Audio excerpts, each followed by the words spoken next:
Play Store. You can also watch News Central live on Star Times Channel 274, Apple TV Channel 23, Vision 247, Free TV, and on YouTube. Thank you for watching.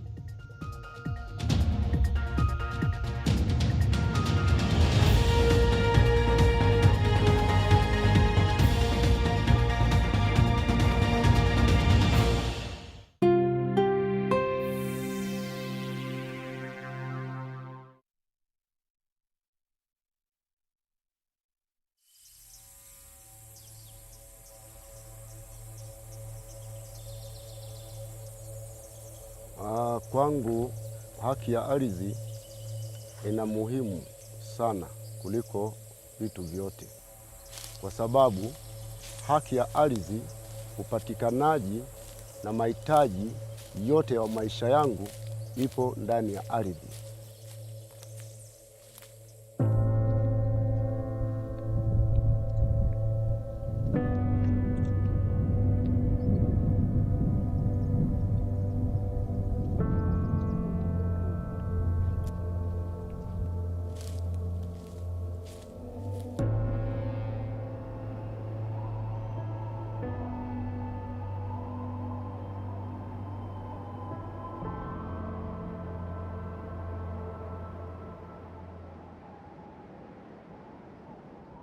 Kitu moja ambao inanifurahisha mimi katika maisha yangu yote ni utunzaji wa misitu. Siku yangu ya kawaida mimi inapokucha asubuhi, ninakwenda kuwinda. Huku ninaweza kukosa kuwinda, nalina asali, na huku nakula matunda, na huku naweza kufunga mbuyu kuwaletea familia kwa wakati moja.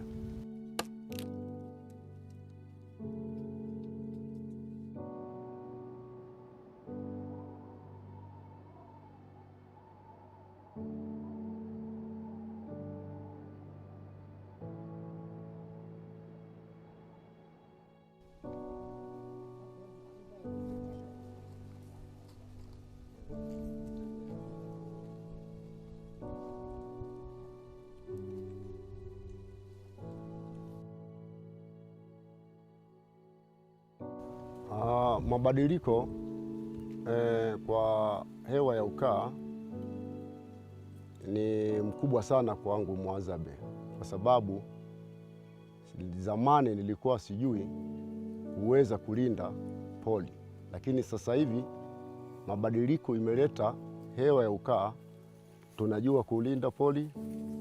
Tunaenda doria na kuangalia ukataji wa miti na kuangalia uharibifu wa pori.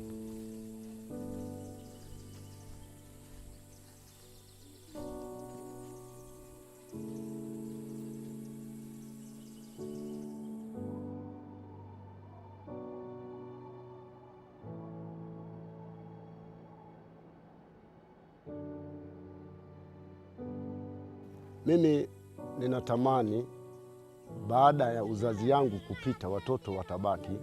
Mimi natamani kwanza kabisa, kabla sisi hatujapita, tunataka tutunze hii pori ili digidigi isipotee na hata wanyama wengine wasipotee, ili watoto wangu mimi ninapita waje waikute kama historia ya Hadzabe katika pori lao.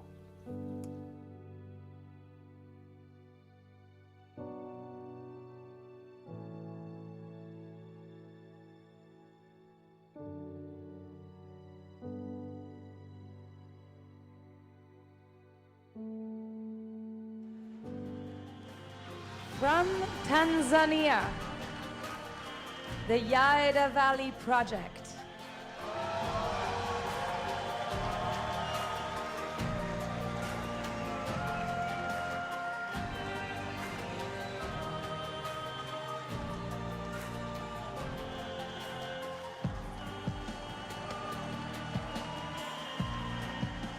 News News Central TV, Africa's #1 storyteller, has come with the best of both worlds. With a combination of news app and live TV, we ensure that you keep track of the latest headlines, breaking news, and in-depth analysis from professional journalists from around the continent. Download the News Central TV app on Android and iOS and get started today. Don't forget to follow us on News Central's social media platforms. News Central, Africa First.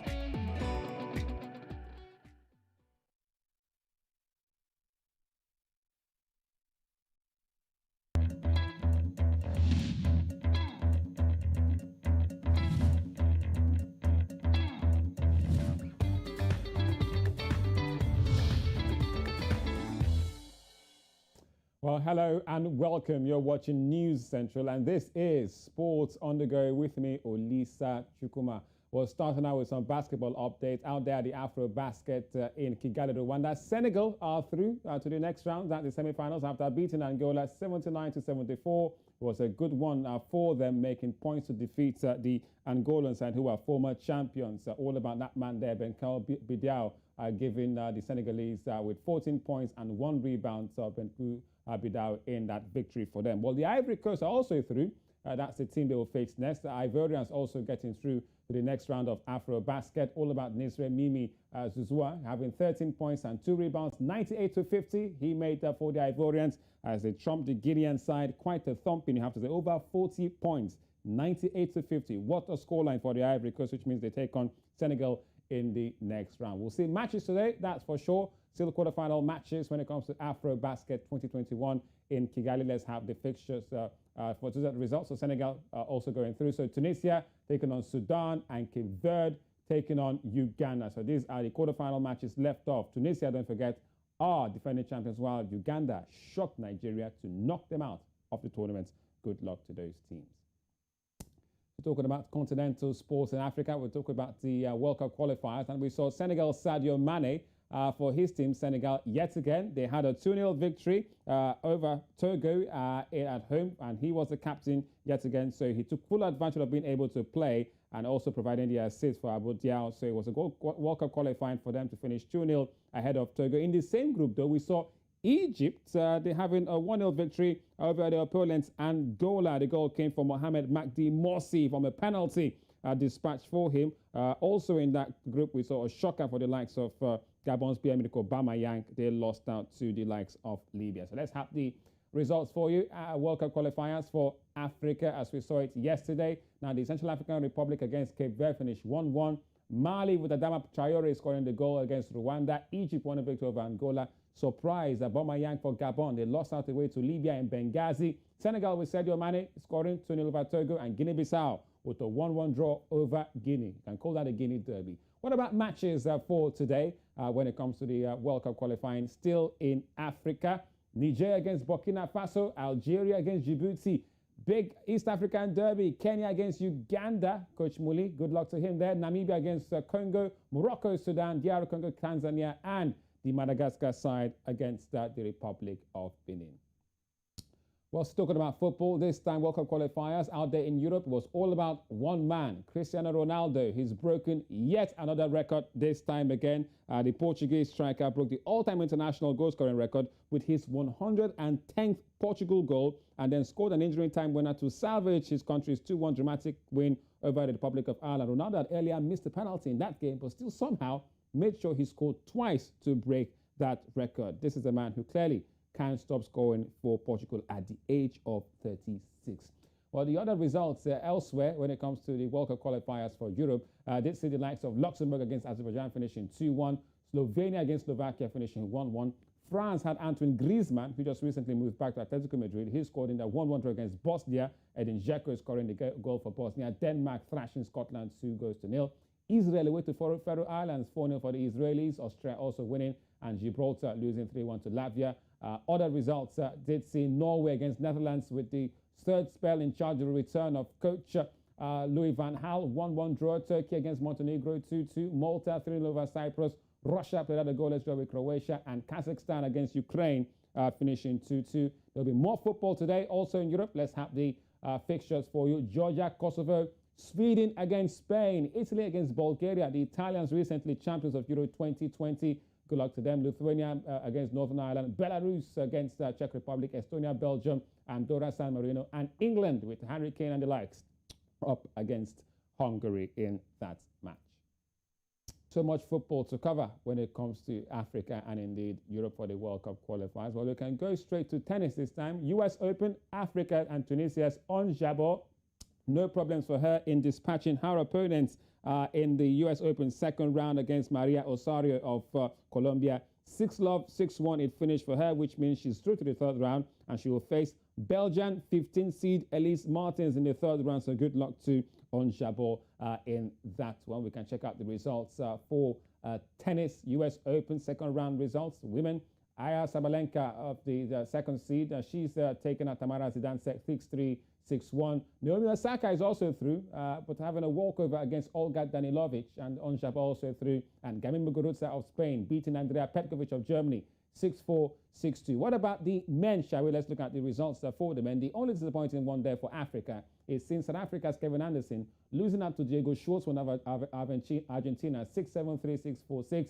Tsitsipas also through, and Daniel Medvedev, the second seed, and also a shock exit for Kasparov, losing out to the Dutchman Botic Van in 4 sets. So there you have it for the results, and there's still more to come, but we'll have South Africa's Lloyd Harris still in the fight, perhaps to make it all the way to the latter stages of the US Open. And that's it right here on Sports on the Go with me, Olisa Chukuma. But there's still lots to follow on track of News Central, so do stay with us.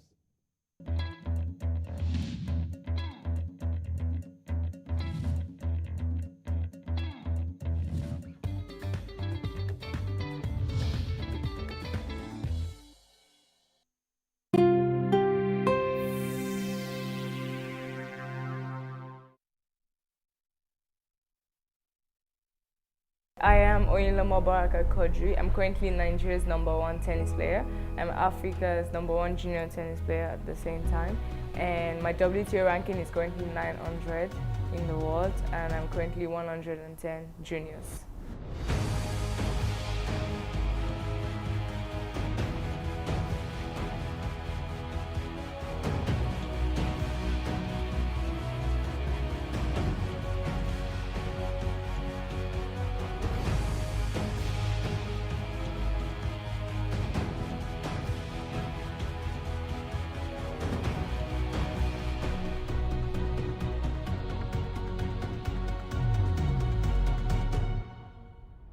Barakat Oyinlomo Quadri is a tennis player from Nigeria who has a career-high singles ranking at 945.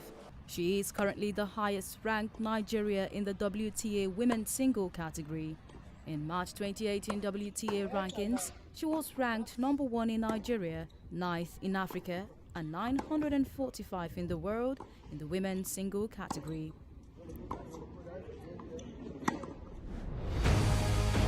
She becomes the first Nigerian player to be among the top 100 in the world, a record which will see her play in top-grade championships when the court opens for tournaments. Tennis came naturally to me. I come from like a tennis family. My dad plays tennis casually, and my sister and my brother also. So both of my siblings actually do play tennis. I have a really huge age gap between me and them, and so I grew up actually going with them to the courts while they practice and watching them compete also. And I think that's just how I grew the love for the sport. First, it started casually. Like I said, my brother and my sister used to play. They used to play internationally. So for my dad, it was just another kid who had interest in playing tennis. He wasn't so particular about it, but then I started playing tournaments in Nigeria at like 8 years old, and I started to do good. And he started to see that I could do so much better. So at 12 years old, I was Nigeria #1 juniors already. And so I got the offer to go to Morocco, where I play tennis and I study online there under scholarship. And so when he took that offer, it was because he wanted me to have more competition, as already at 12 years old, I was #1 juniors. It was not an easy task considering she had to train with players older than her in a very harsh condition, but that toughened her. She hopes to keep working hard, and her goal is to play among the best in the world and win a Grand Slam in the near future. Oyinlomo is aware of the challenges faced by tennis players in Nigeria and has become an advocate for tennis to be better funded by both the corporate and public sponsors. The tennis girl from Macaulay Street, Lagos, has high dreams to play among the world's best.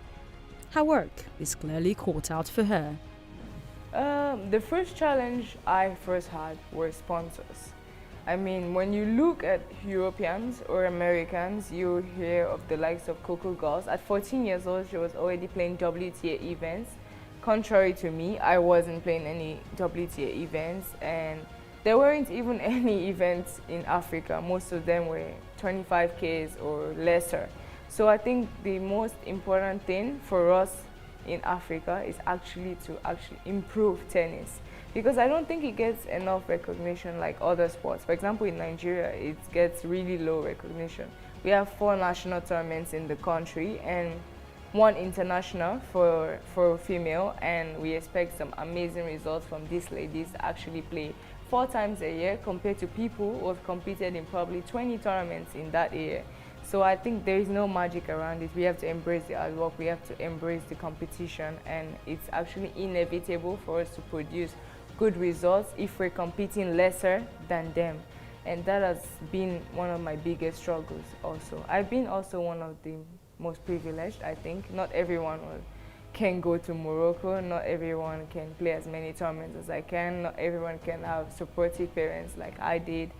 So I'm actually here on behalf of them also to talk about how nice it would be if tennis could be improved in this part of the world, if we could get enough sponsors, if people could be more interested in what we have to offer and not just be so focused on football and see tennis as just another sport that could really go far. I think there will be some big changes made in this sport. Honestly, it was difficult. I came home last year in March, actually, so I spent a lot of time here during COVID, and I couldn't compete at all. It was really difficult for me to catch up with training, and my fitness level was also low at that point in time. A lot of tournaments were being cancelled. My goal at the first half of the year last year was to already be top 100 and play in the Junior Grand Slams last year, but I couldn't compete just from March last year, so it was really disappointing for me mentally. Sometimes I had zero motivation to actually keep practicing.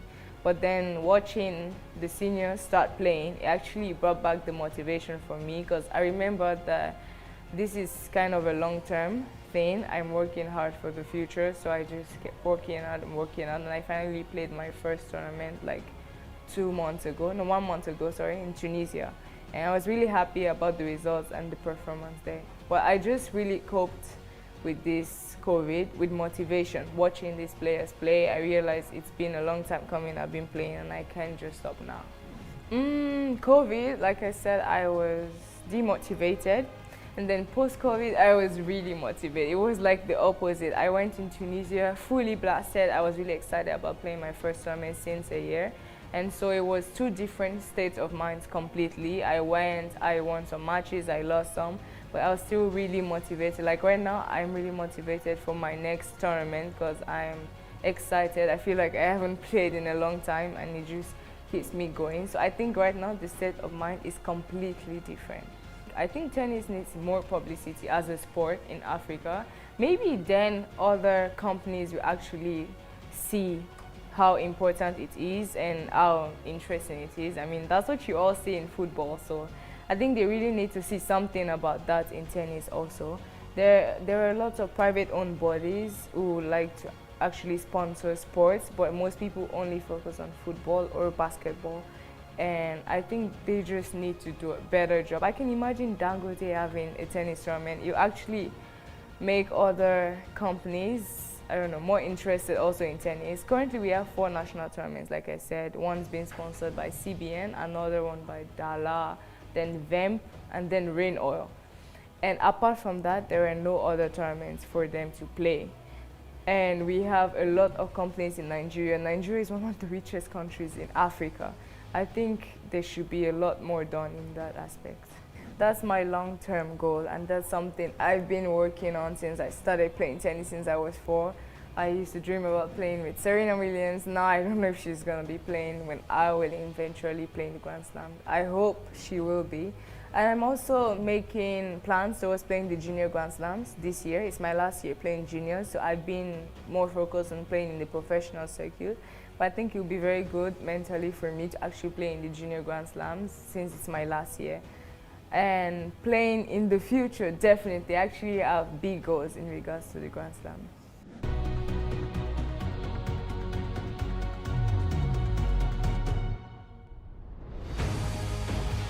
I think I would probably be a psychologist because it's something really interesting to me. I like interesting stuff. I love tennis because of that, because tennis is mainly individual, as you know.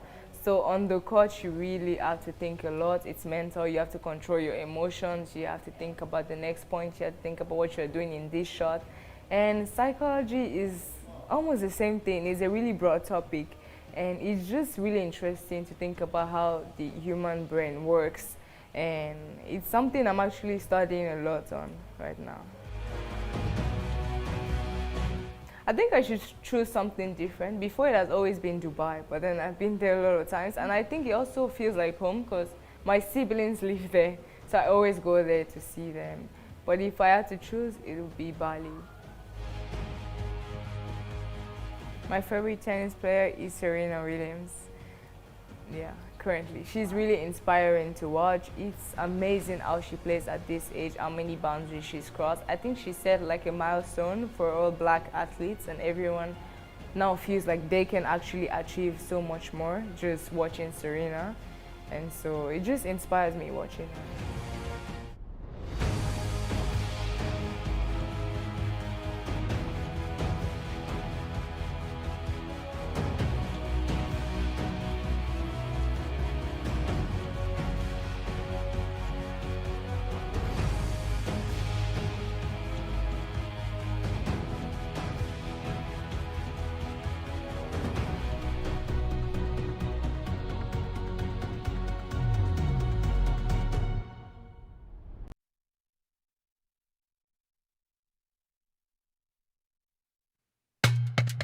The female economy is projected to be the world's largest emerging market, with a potential to add $12 trillion to global GDP by 2025, according to the Global Entrepreneurship Monitor. But due to several gender-specific challenges, the African Development Bank estimates a $20 billion financing gap for African women, causing the growth of their businesses to suffer. This reality, amongst other bottlenecks, have led platforms like social enterprise Lionesses of Africa to empower, support, and grow the next generation of women entrepreneurs across the continent. On its inaugural visit to Nigeria, the platform's founder, Melanie Hawkin, hosted a Lionesses Lean-In breakfast event in partnership with Sigma Pensions to engage its Nigerian community and explore newer areas of impact. News Central was there to interact with the partnering platforms, stakeholders, and attendees. I am hugely passionate about how we support the growth and development of Africa's women entrepreneurs, because I genuinely believe that's how we're going to drive the economy of this incredible continent that I've called home for the past 18 years. And I'm passionate about women entrepreneurs because I've been one for pretty much all my life, and I know how hard it is. And when I first came to Africa, I realized it was even tougher for women entrepreneurs here on the continent, and we have to change that. And we can change it as a collective of amazing women entrepreneurs supporting one another, doing business with one another, mentoring one another, but importantly, getting the world to set up and take notice and actually say, buy from women entrepreneurs. Let's actually see how we drive a continent success story by supporting women in business. I would hear the same message every single country I go to. Two challenges: access to markets, access to funding. And I'm a great believer, if you sort out the first one, the access to markets piece, the funding takes care of itself because you're selling product, you're selling services. So for us, if we can really help to get women exposure, to be able to showcase what they do, profile them on our platforms, connect them to our incredible global network. I mean, I talk about the 900,000 plus women entrepreneurs in 54 African countries. That's a huge market to do business with. If you don't do business with anybody else apart from the Lionesses network, That's a lot of potential business and a lot of potential money. But by connecting all of these amazing women entrepreneurs to global markets, we're based in New York, we're based in London, we're based in South Africa, we're opening even more branches this year. By opening up these markets, it means we can showcase more women, give them access to opportunity, get products and services connected into retail opportunities in these countries. That's how you grow these women businesses, by doing business and selling products. One of our strategic intents is to have more women entrepreneurs join our network. We provide pensions to workers, but more importantly, we realize that women are starting businesses, and these businesses are largely in the informal sector. The entrepreneurs, they have struggles with raising capital, with management, with structuring their business. And we thought that we should partner with Lions of Africa to organize this learning event where they share ideas with successful female entrepreneurs. The objective is to help them build their business, to create jobs, and ultimately to partner with Sigma Pension in providing pension plans for their workers. Well, the Lioness of Africa has done so well. And for me, the importance of this is the opportunity it's given to female entrepreneurs to be heard and to scale up their businesses. One of the things that impressed me was the 1-minute pitch opportunity that was given to women randomly chosen from across the room. And when you are able to come up at very short notice to speak convincingly about your business is one of the strengths that you need to have as an entrepreneur. Future lies, first of all, in technology, because technology has the solution to a lot of our problems, including the problem of low access to finance. Future also lies in women creating platforms that enable us to support one another. So women helping one another, encouraging one another, promoting one another, very importantly, doing business with one another. And so the future also lies with intra-Africa trade. And one of the initiatives that I'm so excited about, of course, is the AFTA agreement, which will enable women to hopefully sell to others across the continent. The female economy is one of the fastest growing markets in the world, and African women are known to be entrepreneurs, and our job is to take them one step further, to take the businesses one step further so that they're able to grow, to have inclusive growth, and also then to create jobs.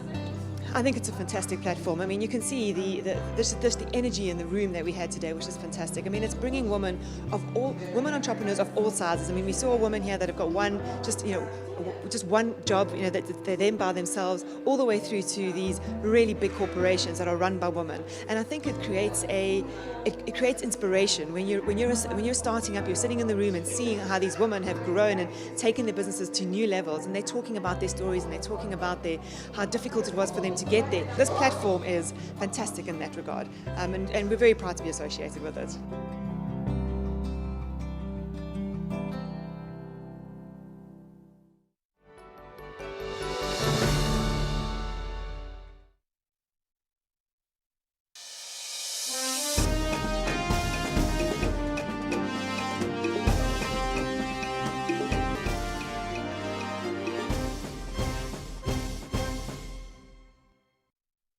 According to the United Nations Development Programme, Ghanaians generate over 1 million tons of plastic waste each year, and only between 2% and 5% of this plastic waste gets properly recycled. Many places within the country lack the infrastructure to safely dispose of plastic waste. The UNDP has emphasized the urgent need for waste management and plastic pollution in Ghana to be addressed. Welcome to... Taking up this challenge are two Ghanaian brothers, Boy and Bill Bamford, who are upcycling plastics into sustainable fashion, going into Ghana's many markets, picking up plastic waste and converting them into these. When asked, one of the brothers told me that it started off as an expression of art, but as time went by, they realized that it was also an act of caring for the environment. When it started, it was more like art and trying to make a fashion statement, that I wanted to create something that people can relate to, something that was around us. So that was the motivation first. I did my research, and like someone drew my attention to it. The clothes you're doing is more like you're upcycling. I was like, what's the meaning of upcycling? So I had to do my research and saw that, oh, what we were doing. And back then, we were not packing much like rubbers or plastics from the market. It was just a few ones that we had that we picked around that we were trying to experiment with. So when I studied and got to know what upcycling and sustainable fashion is and what we were doing, I decided to go extra to now enter the markets, because every week I go to the market like 3 times to buy stuff, and I see so many rubbers and like plastic bags all around, like a lot of them, like heaps of them. So I was like, okay, then I have to actually broaden the idea. If this goes a long way to save the environment and prevent the plastics from being littered around and being discarded, and we can do this with it, then I'm going to broaden the idea and pick up lots of the plastic bags, and do something with it. In Ghana, about 300 tons of plastic waste is generated daily, many of which end up in the ocean. Here, Elisha is seen gathering the plastics from the markets and tells us what keeps him motivated. I feel like a lot have been done with fashion already, with materials and stuff, and we want to cause some kind of stir with our clothes and also save the environment as well. Sustainable fashion, also known as eco-fashion and refashion, is a movement and process of fostering change to fashion products and the fashion system towards greater ecological integrity and social justice. Sustainable fashion concerns more than just addressing fashion textiles or products. It addresses the whole system of how clothing is produced, who produces it, and how long the lifespan of the product is before reaching landfill. Bill Bamfo, the second of the Bamfo brothers, showed us how the designs are created. Not all the time we actually use plain rubbers. We actually mix it with African print and other fabrics to actually make it look nice. Like this is a raincoat. I just finished a raincoat, and you can see. Let's see what I'm going to look like in this guy. Amazing stuff. And after which, I had the opportunity to put on one of the collection, and it was an amazing piece of work, ready to go, ready for use. Although these efforts by Boy and Bill alone does not solve the plastic pollution crisis in Ghana, but it is definitely a good way to start. So if I give you 100 CDs, I can keep this guy? Definitely. Not this sample though, because this is our first sample. I understand. Yes. But Benneth Joseph for News Central TV. This is really amazing. It's really amazing.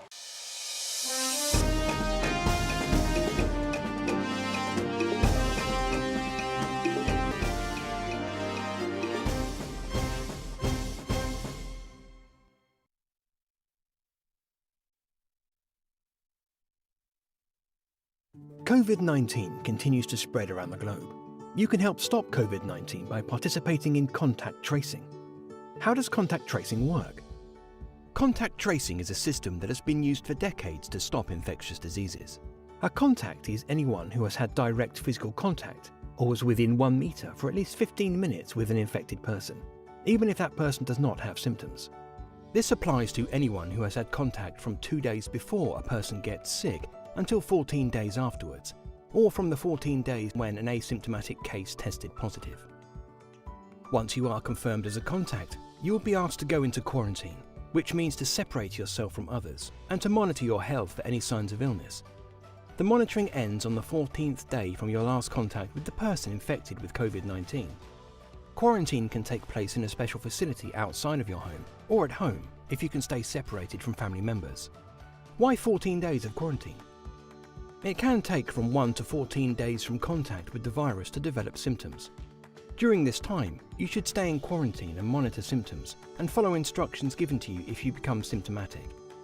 Without contact tracing and quarantine, the virus will continue to spread. This leads to more people becoming sick and infecting the most vulnerable. By identifying and limiting contacts of people infected with COVID-19, the virus stops spreading and the community stays safe. To break the chains of transmission, we all need to work together. If you become sick with COVID-19, stay away from others. Follow the recommendations of your medical care provider and share the list of people who you came in close contact with. With your help, we can prevent further spread of the virus and save more people's lives. By acting together, we can break the chains of COVID-19 transmission.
In every country of the world, the health sector is one of the most significant indicators of national development. A country which has its president consulting foreign hospitals for the best medical attention, while local hospitals rot in inadequate personnel, structure and welfare, isn't one that is enjoying growth. Nigerians are dying every day as a result of preventable diseases. Doctors are leaving in droves. As a result of poor welfare, the health sector is dying slowly, and if not revived now, the ruins may be too hard to bear. On Village Square Africa today, we take a look at Nigeria's health sector and where the country is headed. I'm Sulaiman, welcome.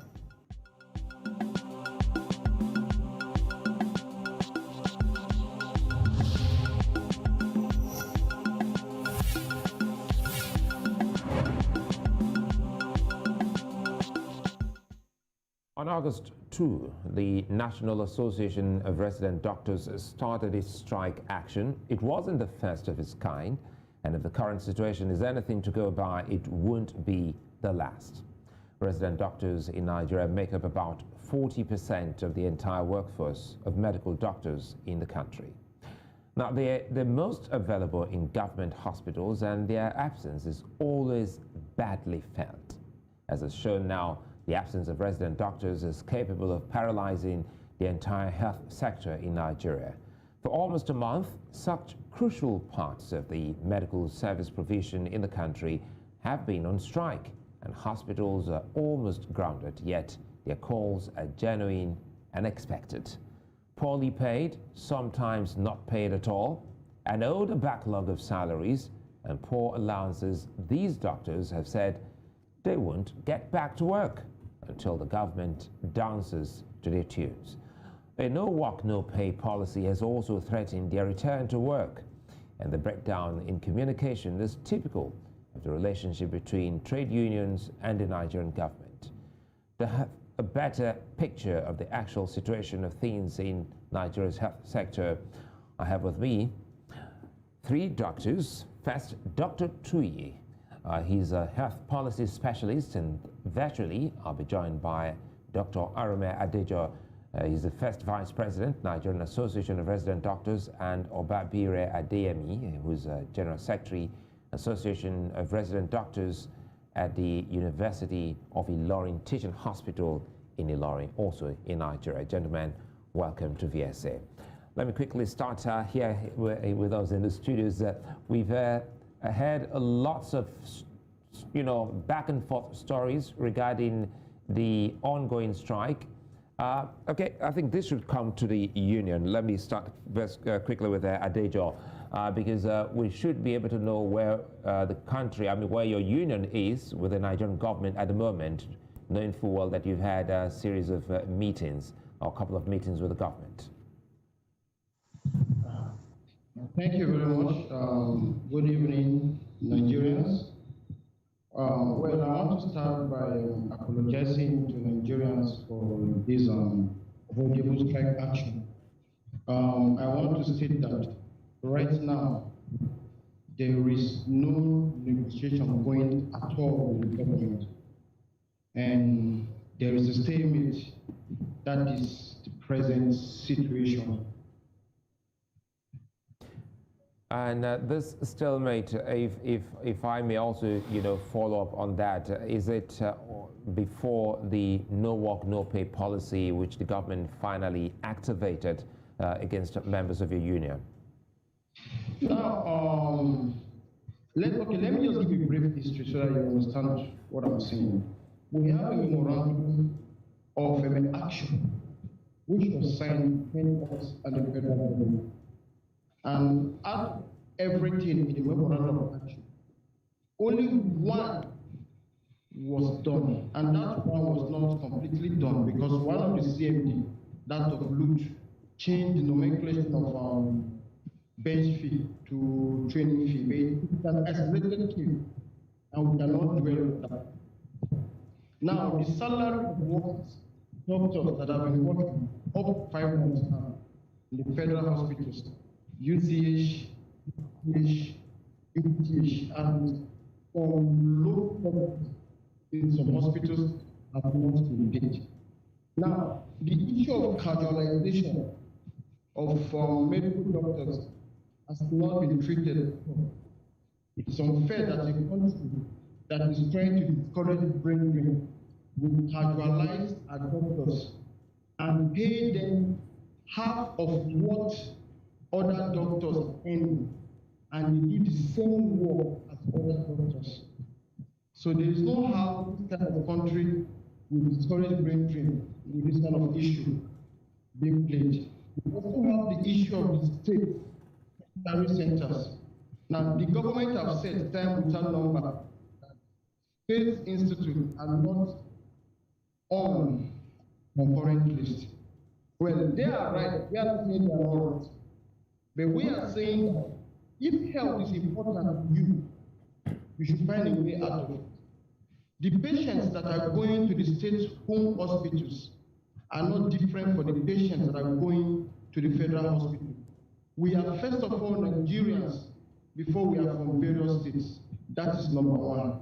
Number two, the doctors practicing in state-owned hospitals are not different from the doctors practicing in federal hospitals.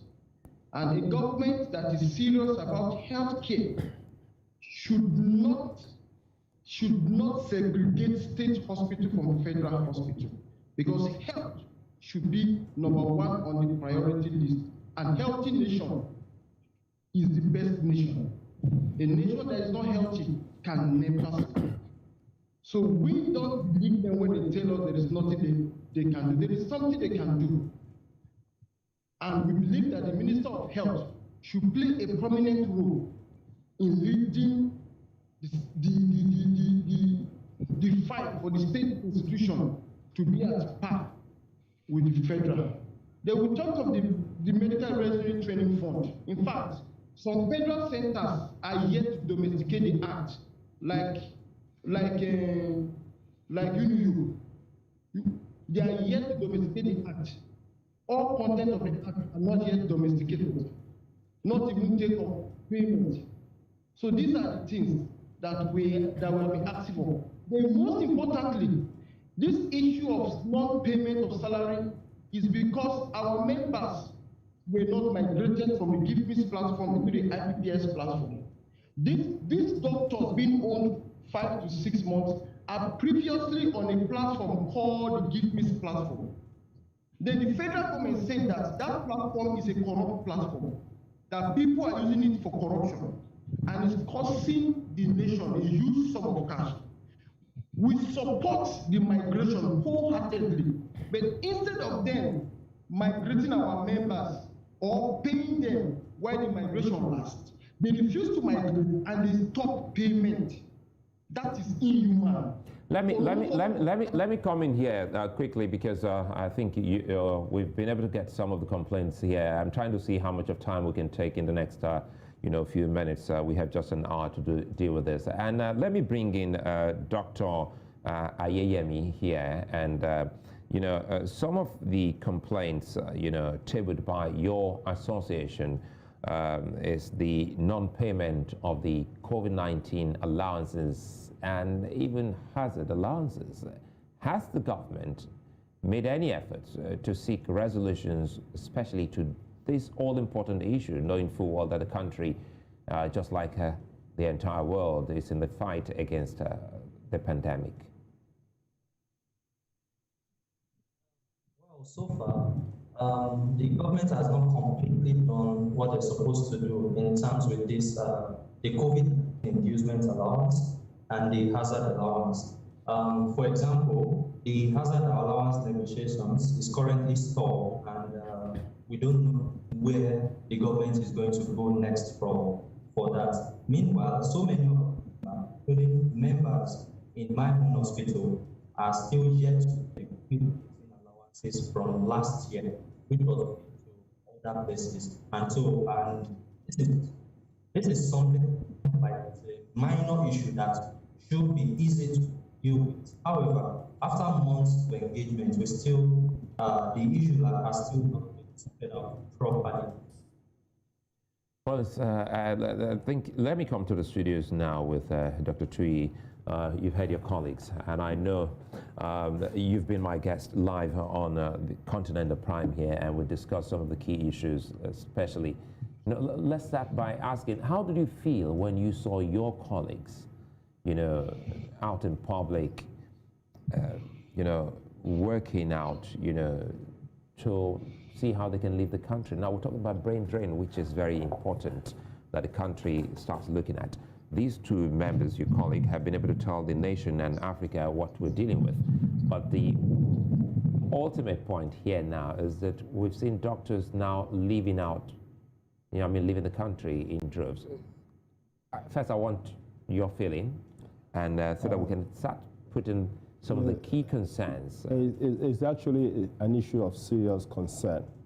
Why is there an issue of serious concern? Well, first and foremost, we look up to the expert doctors in their various areas of competence to be able to wait and fix the health system in Nigeria and raise it to a standard that can be enviable. It's not that a lot of us don't really have chance or opportunities to work outside. We figure out that, wait a minute, we could still contribute something. We could still actually push our health system to an enviable level because, again, let's face it, India was not better than us 20 years ago, but now it's become a destination. So what are the things that actually needs to be done? And the big elephant in the room is government. It's government. You see how they have, the markets, how have they denigrated, the health system by not patronizing the health system they created. If you deserve the political post, you deserve the health system running in that place. So why are you running around? So the first casualty, the first issue here is this. Government chose to run out of the country, the political leadership, the business leaders, the elites chose to run out of the country to go and patronize health system elsewhere. Then you cannot then blame the doctors for wanting to run out of the country. Perhaps they meet those political leaders and treat them there, since that's where they are comfortable. So now, the next thing that became so troublesome is the fact that government woke up and said, no work, no pay. Please, what of no pay? If there's no pay, can I work? If there's no work, no pay, then there should be no pay, no work. Because if you're not paying me, you're telling me not to work. Obviously. So it's not just one side, no work, no pay. Also no pay, no work, because you are the one not paying me.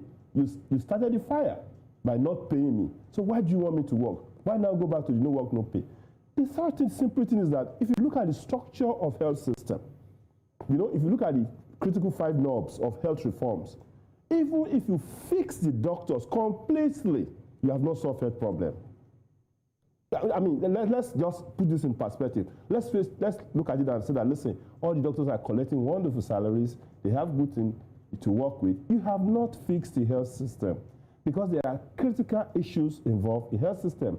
What you are seeing, most of the things these doctors are complaining about, or we doctors are complaining about right now, has to do with governance and leadership in the health system. It has to do with health politics and the policy of health politics affecting health policy. The greatest problem of health policy is health politics. Because whenever you see money being allocated to any system, there will be politics there. And you have to learn how to play the politics. So leadership is key. Leadership will ensure that this migration ensure that people get money. Leadership will ensure that we ensure harmony within the working system of the health system. But even beyond that, leadership will ensure that the proper payment mechanisms. Why do you want to make everything pecuniary for doctors? Doctors, what are your challenges? You have 2 children, we're going to give them scholarship to the university, 2 of your children. That is an incentive to stay. We're going to give you a house that you can stay, and then after 10 years you've worked, we can upgrade this thing and change your vehicle. That is an incentive to stay. Then what we have seen is people bereft of deep thoughts on how to change the health system. And actually, what should happen exactly is this. You have primary healthcare system, 30,000 of them, less than 6,000 working. You should have focused on how at least 70, 80, 90% of the primary healthcare system will work in a nation so that you reduce the loads on the tertiary system. The primary is not working. People abandon the primary and run to secondary and tertiary and put loads on these doctors. So if you are not defining those things clearly, if you are not getting right the policy, because when you are talking about health as a system, you are talking about philosophy of health, which is ethics, process, and people. Key thing. Now, what we are dealing with is that we don't even need to define the ethics of health system in Nigeria. What should be the priority? How do we address our negative health indices? What are the things we are going to use? The money we have, how do you maximally get the right bank for the box we are putting in this thing? You've not addressed that. You know why we're not getting that right? Because there's no proper leadership and governance in the health system. And the political leadership has done the worst to the health system. So now, yes, it's nice for us to desire that doctors get paid and retain in this country. But I can tell you the health system goes beyond doctors getting appropriate pay. If you don't address everything properly, they will get paid properly, nurses will go on strike, lab people will go on strike, the primary healthcare system will not be working, and then people will not contribute the right money for the political leadership will still have sprain and run to Dubai and run to anywhere and London. I'll come back to you. I'll come to you because we'll start, on the other half, we'll start talking about some solutions, just establishing some of the key concerns here. Let me quickly go back to Dr. Adejoa. And Dr. Adejoa, you've heard Dr. Tui and your colleague Ayeyemi, and the issue here now. First, you work in those hospitals, and you're very close to the patients.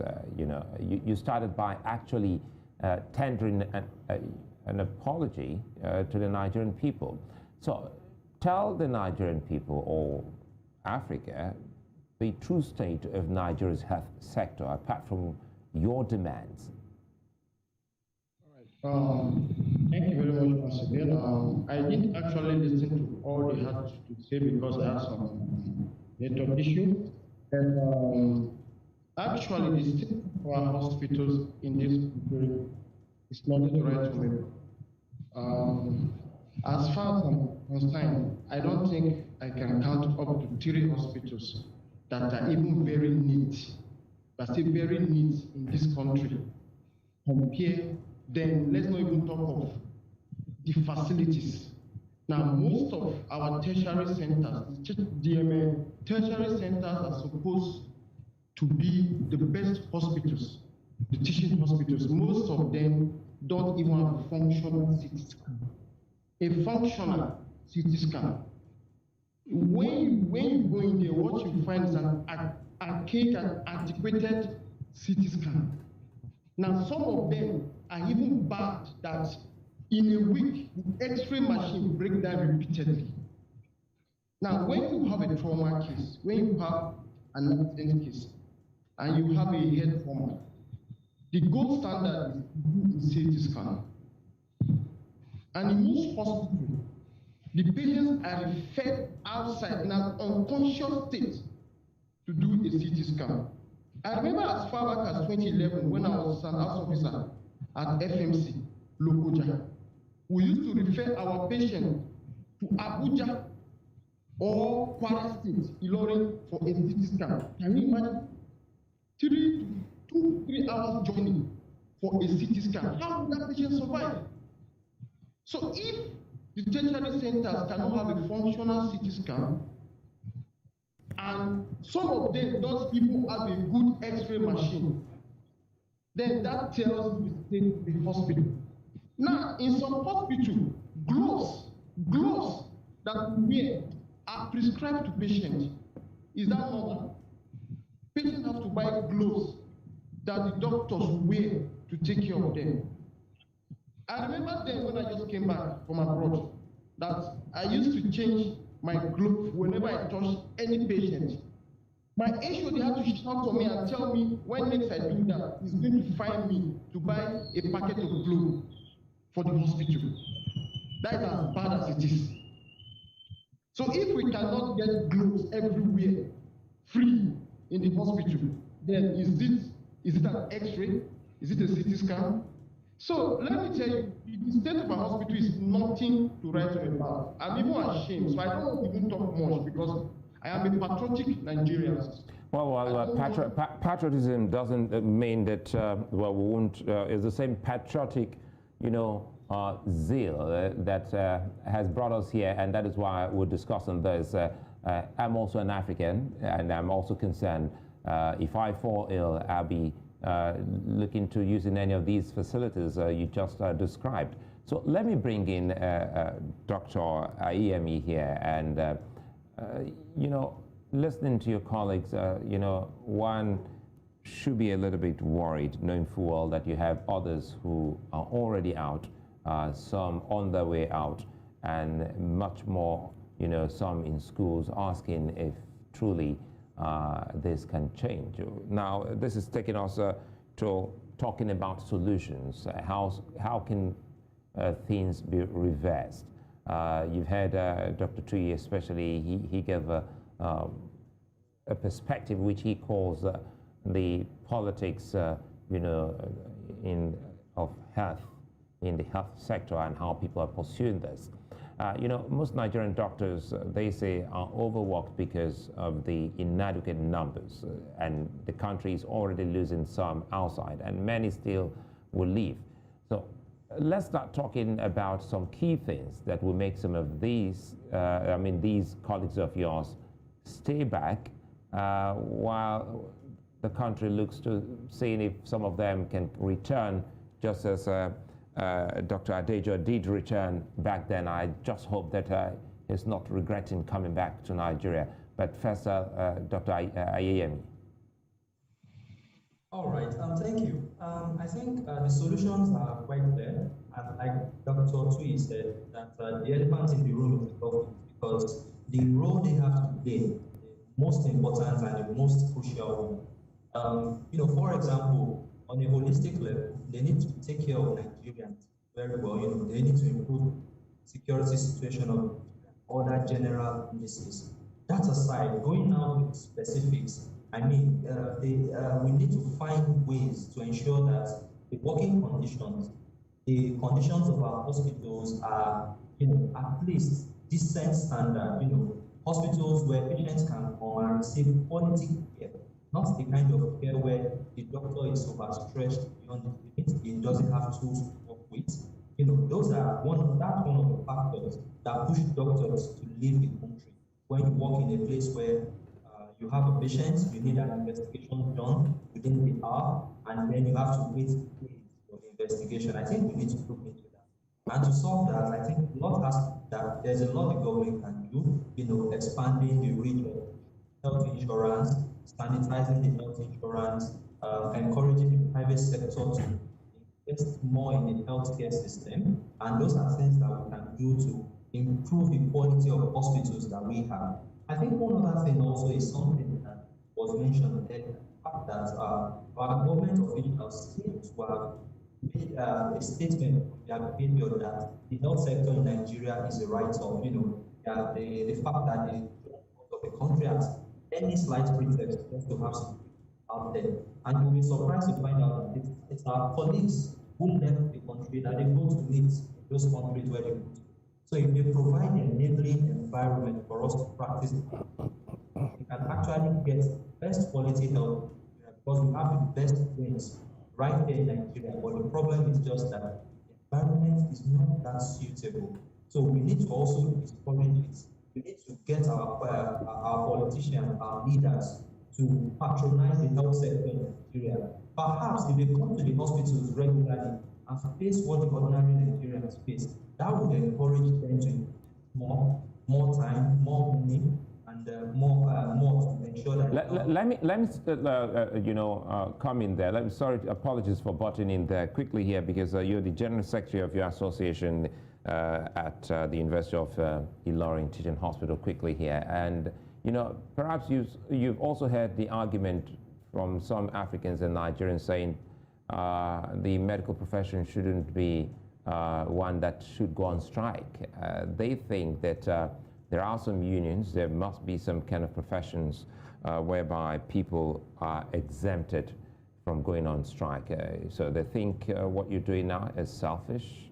Do you think strikes like this present one can help solve the issues you clamor against? Well, there are always two sides to any arguments, and I will present our own side. I want everybody listening to imagine themselves as a doctor. You go through 10-hour days, 16-hour days, sometimes 24-hour days at work. You have nothing else that you can do to fetch you money, and you only believe that at the end of the day, you're going to get your salary so that you can meet up your obligations.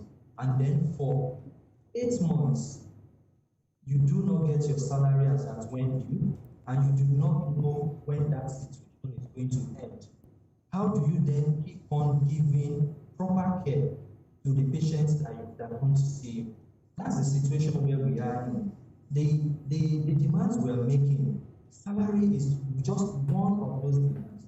Imagine the families of doctors that have died in the course of their duty, died due to COVID, died due to Lassa fever and other dangerous diseases that we face.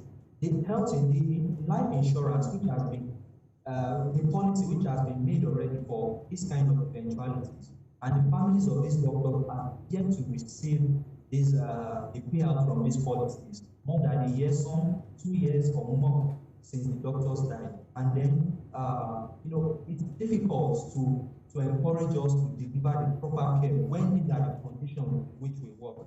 And then at the end of the day, we understand that the service we provide is very important and is very, very essential. However, we need to take care of ourselves first before we can take care of anybody. Even the Hippocratic oath that we swear to when we become doctors admonishes us that we must take care of our own health, our well-being, and our abilities, because it is only when we are doing well, when we are okay, that's the only time we can give the proper health care to other people. Let me stop you here. Again, apologies for butting in. When we come back, we'll take in a moment. When we'll come back, I want Dr. Tui to also weigh in on this and see if calling for strike action is the only alternative to fixing the myriad of problems as identified by all three doctors here on VSA, plus solutions to these problems. That's when we return.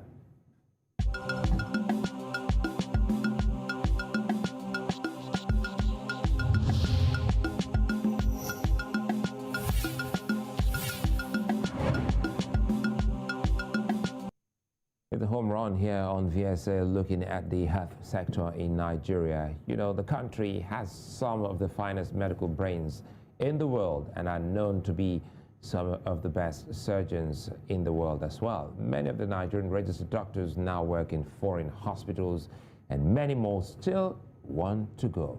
The Nigerian government, although it is attempting to stop doctors from leaving the country, is not solving why they leave in the country. You heard our guest highlight the deplorable state of many hospitals, whether the primary, tertiary, or even the secondary health facilities.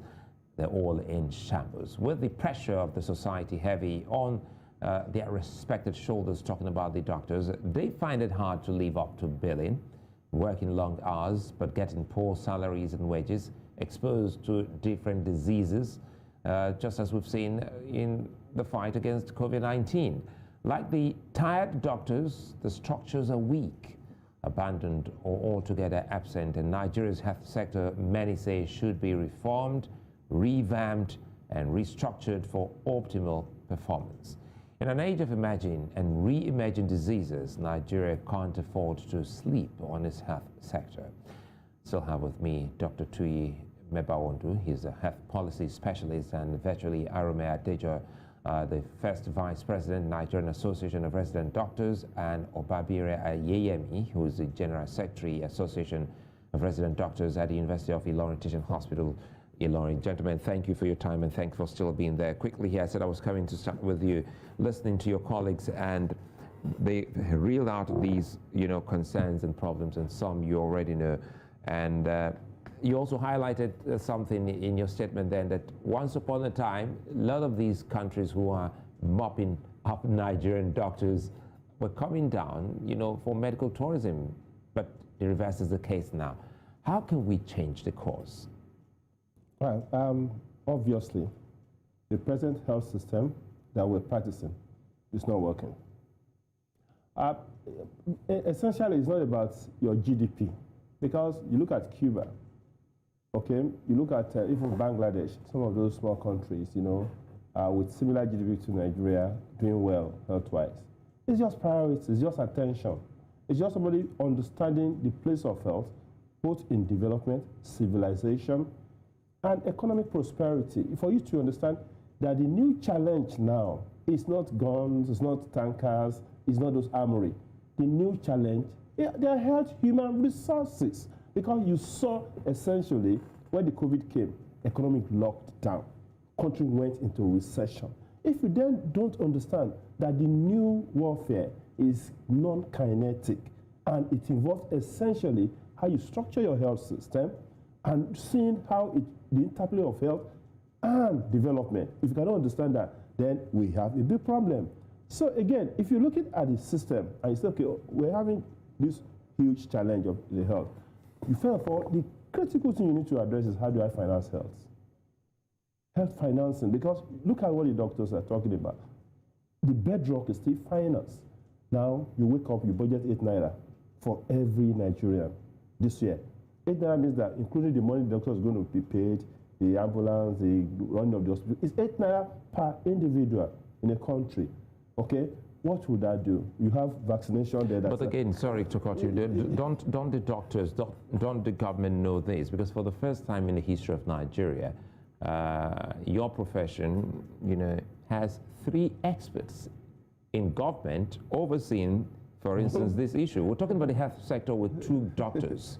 The Minister and the Minister of State. And you have the man in charge of labor, who is also a medical doctor. All 3, at least one, if not all, should see some of the concerns you're raising. Yeah, of course, no doubt. They all know the concern. They still know it. They saw it, they still know it. But I've said something. Health politics is a huge issue. The politics of health, kind of impact on the policy of health. Now, you have money, you are allocating, and they say, okay, this is all the money we got. Okay, though we've committed to 15%, in 2000, Abuja Declaration, and all we could do this year is 3.2% or 3.4%, as the case may be, 300 and something. Most of them are recurrent expenditure. We cannot really actually do much, okay? And they said, this is the money we have. What are you going to do with it? And then secondly, we've seen that politics has become issue of what is in it for me, WIIFM. So what did you call that again? It's an FM station, WIIFM. What is in it for me? So in such a way that what you've seen is that that's another word for corruption. Yes, what happens is that if you are made the minister, there are people killed behind, I made you minister. There are people killed behind, you are from my village. There are people killed behind, so that this is how it is. Where are we getting for our geopolitics and our religion? So all those things that corrupted the whole health policy, as it were. Now, if you get to that point, and then you look at the health dynamics, the population is growing at as much as 4-5%. Where is the health system to cope with this? And you also look at the critical training capabilities. Because number one, if you're in secondary school and you're not doing science, you can't become health worker, obviously. And you see that the secondary school is not being encouraged to pick up science. No incentives for growing up secondary to pick up science. That's a problem. And then you are looking at the capability of university to absorb and train doctors. That is decimated completely. You know, tell you what, the man that actually, Oluyinka Olutoye, who did the surgery on the baby, returned the surgery, the baby back. Fetus back. The fetus back to, you know, to be born at the time. We were classmates. We were classmates in Ife. we entered Ife and left Ife together. So for me now, it's actually a problem for me that I have chosen to hang out here. But who is going to solve the problem of the country? So health financing, then you have to create health leadership. The critical thing is for us to go back to that basic primary health care concern, where 80% of the population can be taken care of at the local level. I expect this government, a serious government for that matter, to look at how to link everybody. You are sitting down here, you must have a doctor that's linked to you at the local level first. So the doctor helps you, a referral system that takes you if you need a secondary attention or a tertiary attention. So then you look at a lot of money coming to agri, a lot of money coming to other endeavors, infrastructure. Where is the money coming to health? Nobody wants to invest in health. But I can tell you that in a place like India, health is a very, very, very big business. So you at the level of tertiary and the training, we're looking at even entrepreneurs to say that, guys, wait a minute, how do we raise a standard health that can compete with Harvard Memorial, Mount Sinai, and this hospital everywhere, okay, or Mayo Clinic? Why do we raise that kind of standard hospital? And then I'm putting my investment. Where are the incentives for government to ensure that that investment goes into health, okay, and then people can then recoup whatever they invested over a lengthy period of time. And then the insurance system, less than 2% coverage, national insurance health policy, less than 2% coverage. 2% of Nigeria, and most of them are city dwellers. The rural peoples have been neglected and bounded and thrown under the trailer. So, in a way, the policy is wrong, the financing is wrong, the leadership is not proper, okay, and even the process of payment. Resident doctors, guys, since you're a resident doctor, what are your major concerns? You need accommodation. Build houses for these guys. Let them stay there. You know, if they want to continue, they can hold on to the houses. When they graduate to a certain level and have children, they start having children, then they now qualify for 4-bedroom flat, and then, we give them vehicles, simple vehicles. You then go ahead and buy vehicles for National Assembly people that already have vehicles. How do so if you're not doing that, if you're not taking of that kind of fundamental things to touch health people, you would not get the health system right. So it's a lot of things that we need to sit down and critically look at funding and look at human resources for health and look at leadership and organization of health. I'll come back to you, Dr. Tree, so that we can also, talk more about the government angle. And I'd like you to expatiate and tell us more. Let's quickly go to Dr. Adejo. Dr. Adejo, as we join this, it's something that really breaks every African, every Nigerian listening to all three of you talk about the all-important sector of any nation, the health sector. Perhaps let's start talking about how first some of the things can be resolved with your union, because we'll come back to Dr. Tuyi and also wrap up with you people. Now that there is there seems to be a stalemate in the conversation between the government of Nigeria and your union, what should Nigeria or Nigerians be expecting of your body? Are we likely to see another window of conversation or a glimpse or a ray of hope of your members coming back anytime soon? Well, the truth is that we are open to negotiation and we are open to open talks. Well, I must let you know that there is no how we can tell our members to come back to work when it's obvious that they are very hungry. There is no how we can tell a doctor that does not have a station to come back to work. There is no how we can tell a doctor that has been strength that children are yet to go back to school because he has not been able to go back to work. I think I'm having some. There's an audio glitch. There's a glitch on the audio connection. Let's see if we can get that right. Can you hear me now, Dr. Arome? Yeah, can you hear me? Well, there's a slur in the connection on your audio. Perhaps we should connect, back again. Perhaps if you can log off and come back in while I have my conversation with Dr. Ayeyemi. Well, Dr. Ayeyemi, I hope the connection is still okay to your base at the in Kwara State. Quickly here, we're talking about how we can get out of this, how Nigeria and Nigerians can get out of this. You're Secretary General of the association at the University of Ilorin Teaching Hospital. But I was able to get a sense of what Dr. Adejo was saying, that it doesn't look like your union will be calling off the strike. Tell us more. Right now, the ball is in the court of the government because we have made our demands clear, and I think you would agree with me that the demands are quite reasonable. Even though those are quite reasonable, we are still open to negotiation. There is no time they will ever call us to discuss and talk about this. We will not be happy to sit with them and discuss because we also do not like being on strike. So, as far as I can tell, if the government is able to sort out all these problems or give evidence that these problems are really going to be sorted out properly and adequately, then we will be willing to go back to work. Because a lot of us enjoy the work. We see the job as a calling, as to help people maintain their health status. So we are happy to go back to work. But the ball is in the court of the government, and they have to do needful. They have to do the right thing, and they need. We also need so many Nigerians to call on the government and all its actors, the ministers, and the head of service. They should, and the state governors too.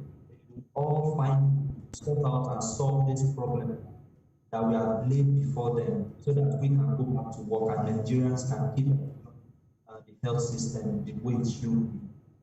Well, in our world, in our today's world, a lot of issues are placed, on the doorstep of mental health. Time was, the world talks about burnout syndrome. But, with all of these issues painted and highlighted by you all, what effect does it have on your mental health? Well, it has a negative effect, that's certain, because normally everybody should have time out from work. Everybody should be able to enjoy holidays. They should be able to enjoy time to rest and relax so that they can come back to work fully refreshed and energized and ready to work again. However, with the current situation of that's a luxury for most of us, especially doctors. We work 8 to 5 every day, and then we take calls in the evening and on weekends too. For example, a lot of us feel these effects. We've been experiencing a lot of stress-related problems. Currently, the Nigerian Association of Resident Doctors has a research collaboration that is scientifically exploring these issues, because burnout is associated with so many stress-related problems, from mental illnesses, anxiety, acute stress disorders, could be depression. These are mental issues that could be a direct factor in stress-related with excessive stress. Firstly, insomnia also. These are issues, and some of our members occasionally suffer from this problem due to the effects of being overworked. Let me bring in Dr. Tui here quickly, and it has to do with what we see almost all the time. You made mention of some of these hospitals, Mayo Clinic, and Hermann Memorial, and a few others. But Nigerians travel abroad all the time. Sorry about that. Nigerians travel all the time. And do you think Nigeria has what it takes to become one of the best in terms of health in the world? Can we go back to the days of old? Why not? We can actually get to that point where we become the darlings of the whole world. Because we have the right human resources, and then it's just because to put everything in shape so that we can then flow along. But again, I expect that the consumers of health should come out and demand that government should do something. They have the knife, they have the arm. They should be able to call these doctors and say, listen, guys, let's talk. Let's get this. Let's set this thing aside for you. And then we hope that you're going to do something. You know, politics, which you also highlighted, is very important here. And some of the things that Nigerians also worry about, it has to do with, you also made mention of that, it has to do with, you know, showing an example, the political will, an interest in the sector. If you're not you know, excited about the sector, then you go outside and seek medical attention. African leaders always go outside the continent to seek medical attention. Nigeria's president inclusive. So, will it make any difference if politicians, leaders, you know, utilize or patronize the, you know, national or local health, you know, facilities or sector? That is my first recommendation. If you're going to lead this country in whatever capacity, if you're going to be a minister, if you're going to be a House of Rep, House of Senate, or whatever, governor or commissioner, the first prerequisite is that you must patronize, one, the schools in this country, and secondly, the hospital in this country. Okay, let's start from there. Because, you know, growing up, I had children of different categories of people in the nation. In my secondary school, government college, K2, yes, was a boarding house. You know, even Odogbolu there, everybody is reflected there. You know, there's no big deal. You come, you drop your words, and then you go back, and then it's taught like every other person. So now, suddenly, we just felt that, you see, they can go to hell. We are different set of people. In such a way that, for me, the NMA should be part of the people to recommend any political officer for treatment abroad. We should make such a law in such a way that for you, as a political officer, as a political leader or whatever, NMA must actually certify that you're fit to go abroad because we don't have those requisite places to treat you here. Now, look at big institutions in Nigeria that are doing a lot of things. The central bank is putting a lot of money into so many things. Okay, tell me, what is wrong in central bank waking up and saying that, listen, we're going to build standard hospital, well-equipped, well-funded, you know, into one in the north, one in the south. Okay, NIPC declared massive profit now. What is wrong with NIPC saying that, listen, we're going to build an epical referral center, and in that way, we twin with a big hospital abroad, okay, so that we can exchange, knowledge. Our resident doctors can also be raised up in their capability and capacity, okay? What is wrong? Because, tell you what, Nigeria spent $1 billion every year to go abroad to access health care. Okay, imagine $1 billion, half of that in our economy, what that means, okay? $500 million in our economy every year. By those people that have the means, that will transform some critical thing in the health system. So if we are not thinking of such deliberate intervention in the health system, for instance, why can't even some of those big institutions adopt University of Benin Teaching Hospital and say that, listen, this teaching hospital must measure up to every standard possible. Now, you see the primary health care center neglected, abandoned, dirty, no human resources to do anything. Even you don't want to take your goat there to be treated. Why can't, as a CSR, for one institution, to adopt 2 or 3 primary health care centers and use them as a signal, and use them as an example of what the primary health care center should look like. So everybody has felt that, well, it's none of my business, and that's why they won't give a shit. Sorry for using that word. Sorry. They won't give a damn, They won't give a damn, okay? Yeah. If the health system is not fixed, if the doctors are on strike. Let me bring in Dr. Adejo here. Apologies to our viewers. Quickly, Dr. Adejo, I hope the audio connection to you. So I'll let you complete that so that we can close. Tell us some of those key things that are expected to making this work for Nigerians. Talking about the conversation with the government of Nigeria. Well, I hope you can. Absolutely, I can hear you now. Right. I want to state that the government is not serious about the health companies. Because if it is serious, it would have allowed to decide.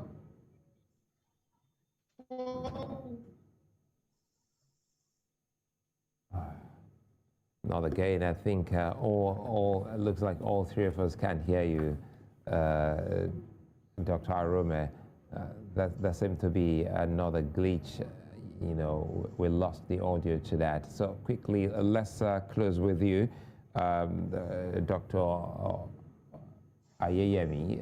Tell us, you know, in your closing, what should we expect? Because now we understand your parent body, the Nigerian Medical Association, has said it will be joining in solidarity with the resident doctors. This spells doom if nothing is done for Nigerians.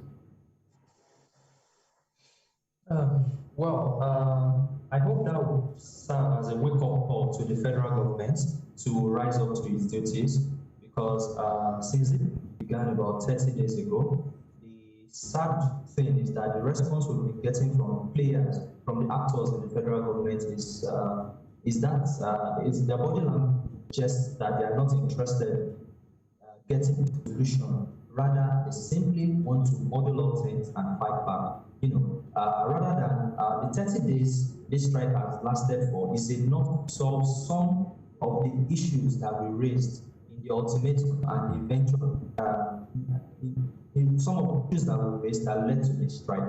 And it's sad that right now we have not made progress on just one out of all these issues. So I hope the fact that the NMA has thrown its weight behind the Nigerian Association of Resident Doctors would make the players in the federal government to sit up and solve this problem so that we can end once and for all.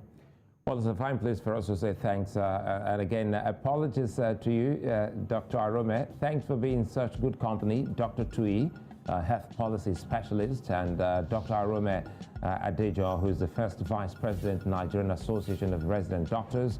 Dr. Obabire Ayeyemi, who is the general secretary, Association of Resident Doctors at the University of Ilorin Teaching Hospital in Ilorin. For all those watching, remember, health is wealth. But poor Nigerians can't feed or pay hospital bills and die from diseases and malnutrition. The buck is on the government's table. They can't keep passing it to the poor people of Nigeria. Many thanks for being such nice company. See you again tomorrow. Bye-bye.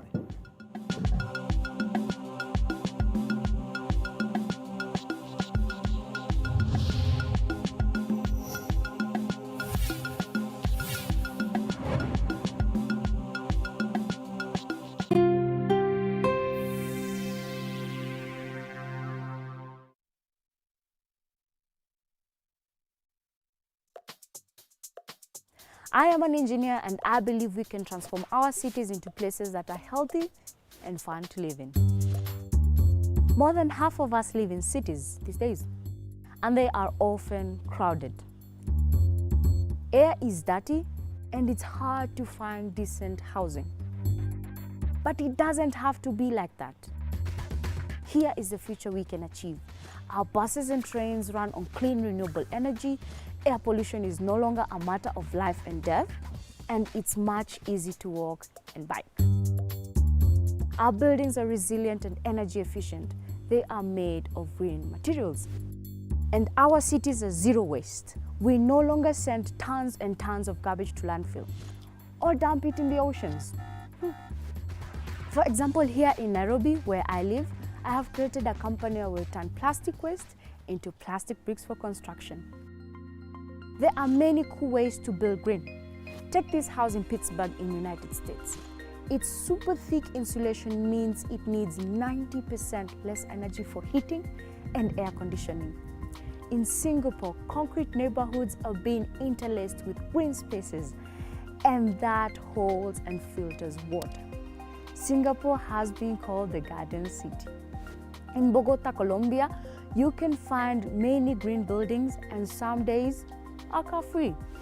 We know we have to find better ways to manufacture steel and cement, and so we need to invest in research. And we have mapped out a route forward. It's the Paris Climate Agreement.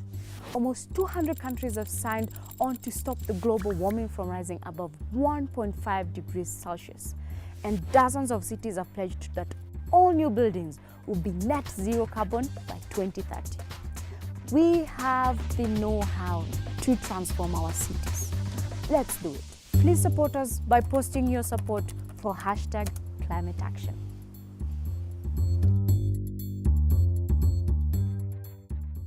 Life, they say, is beautiful. But what is more beautiful is living in an environment filled with natural resources, serene atmosphere, and of course, beautiful animals. I'm right here at the Lufasi Park, Lagos, Nigeria, and I'm about to speak with the owner of the park.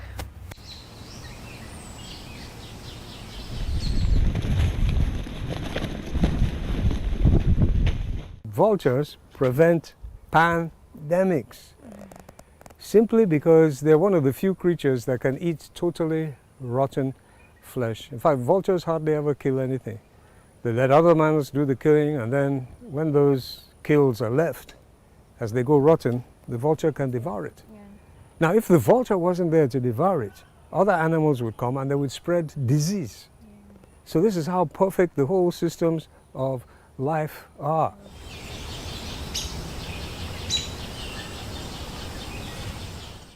Red-capped mangabe, and she likes to have her chest massaged. She likes to have her, you see? She's a lady and she likes to have her chest rubbed. Red-capped mangabe, Rocky.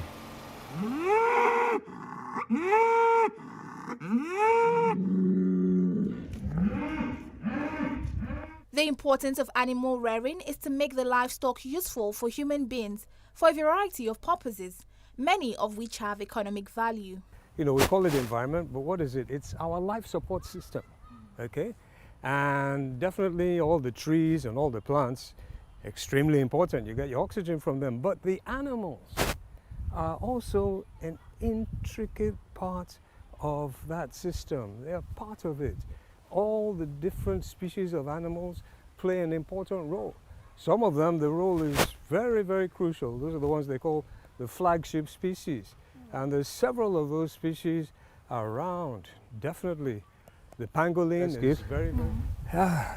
of the importance of preserving the wildlife. Because having to really preserve it is a fairly recent development. In days gone by, wildlife was so abundant and the means of capturing it or killing it was limited. You know, how many wildlife are you going to be able to kill with a bow and arrow and all that? The demand for some of them has increased tremendously, and there's a lot of forex that can be earned. And Nigeria has now become one of the major transit points. In fact, just last week, about 7 tons of pangolin skins and hundreds of kilograms of elephant tusk were seized by our customs agents, and we give them all kudos for that. And if we continue doing what we're doing to the wildlife, we will cause irreparable damage.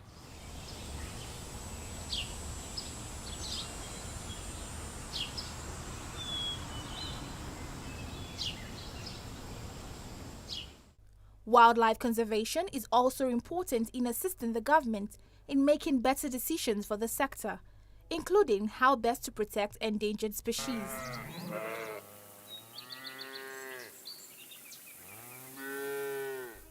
Mr. Desmond further highlighted the challenges faced in rearing and conserving these animals. It's not just even a matter of, oh, let's protect these lovely animals because they're nice to see. No, as we said earlier, it's part of the web of life. And the fact that wildlife is part of the web of life is also foundation of science, and it can be proved. So governments are not doing enough. They're doing a lot more now, but they still have a whole lot more to do, because prevention is better than cure. Wildlife conservation will resolve the challenges that have dogged the joint ecosystem that threatens the existence of wildlife in the long term. As the government and people have realized the importance of wildlife, efforts are being made to take steps in this direction. Chidima Nwosu, reporting for News Central.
Many thanks for joining us here at News Central Studios. I'm Felicity Eziwike. Now the stories making headlines beyond the continent. We begin in Asia. The United Nations Humanitarian Coordinator in Afghanistan, Ramiz Alaparov, said the humanitarian situation in Afghanistan continues to be extremely tense. Alaparov told reporters that the United Nations Air Service was able on Monday to land on an airplane in Mazari Sharif, carrying 37.5 metric tons of medical supplies. He said this will serve 200,000 people and will be distributed over 20 health facilities. Alakbarov explained that it is a very decentralized situation at the moment and very fluid, and it is not consistent from one place to another. Moving on now. Germany has called on the European Union to enable coalitions of the willing within the bloc to rapidly deploy a military force in a crisis.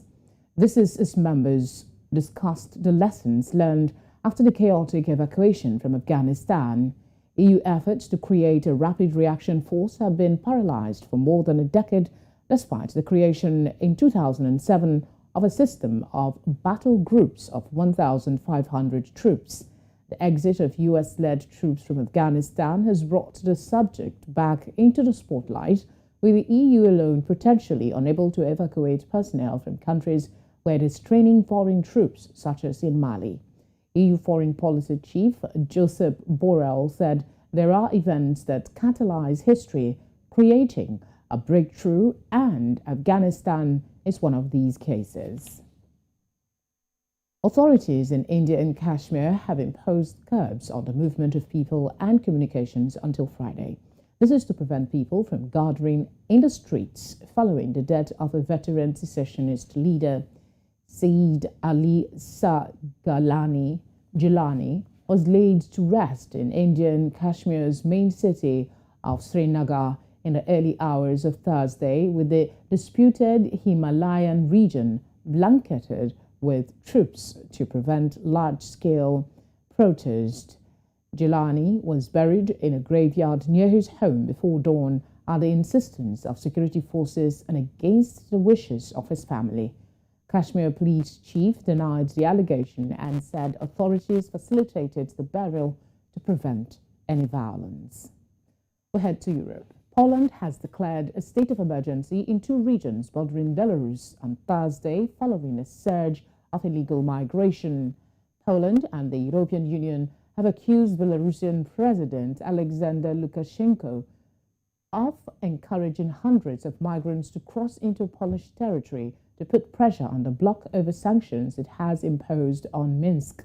The emergency order, the first of its kind in Poland since communist times, banned mass gatherings and limited people's movements, deep strip of land along the frontier for 30 days.